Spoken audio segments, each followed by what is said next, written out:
महापालिका निवडणुकीसाठी प्रभाग क्रमांक 9 मधील भारतीय जनता पार्टीच्या उमेदवारांनी बुधवारी कर्णिक नगर, पदमनगर भागात होम टू होम असा प्रचार केलाय।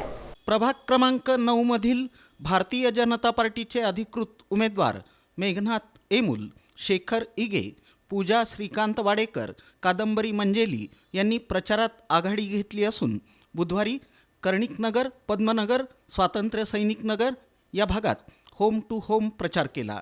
यावेळी नुकतेच भाजपमध्ये प्रवेश केलेले माजी उपमहापौर प्रवीण डोंगरे यांनीही प्रचारात भाग घेऊन मतदारांना भाजपला मतदान करण्याचं आवाहन केलं। या प्रसंगी प्रतिक्रिया व्यक्त करताना माजी उपमहापौर प्रवीण डोंगरे यांनी आमदार देवेंद्र कोठे यांनी या भागात मोठ्या प्रमाणात निधी दिल्यानं चारही उमेदवार मोठ्या मताधिक्यानं विजयी होतील असा विश्वास व्यक्त केला।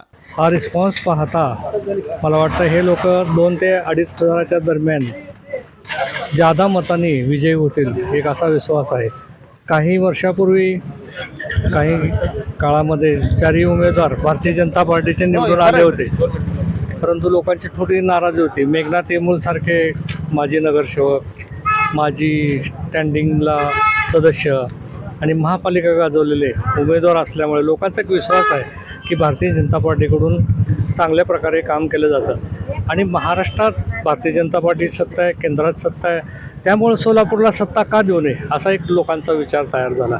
त्यामुळे नक्कीच भारतीय जनता पार्टी चांगल्या मताने विजयी होणार असं मला एक नागरिक म्हणून आणि माजी उपमहापौर म्हणून वाटते। आणि हे उमेदवार असे आहेत की सगळे सुशिक्षित उमेदवार आहेत, त्यामुळे या भागाचा विकासाची आशा लोकांनी यांच्याकडे ठेवलेली आहे। आणि मला वाटतं सोलापुरात या भागांमधून सोलापूर शहराच्या महापालिकेत या भागात जास्तीत जास्त मतांनी हे उमेदवार निवडून येतील हे म्हणजे मला खात्री। मेघनाथ एमुल यांनी नागरिकांचा सकारात्मक प्रतिसाद मिळत असल्याचं सांगितलं।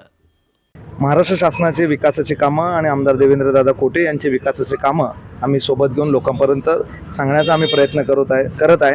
आम्हाला निश्चित खात्री आहे की पद्मानगर, कर्णिक नगर आणि खास करून स्वातंत्र्य सैनिक नगर ह्या भागातून प्रचंड मताधिक्य आपल्या कार्यकर्त्यांच्या, या भागातील कार्यकर्ते आणि पदाधिकारी यांच्या जोरावर निश्चितच जास्तीत जास्त मतं मिळतील अशी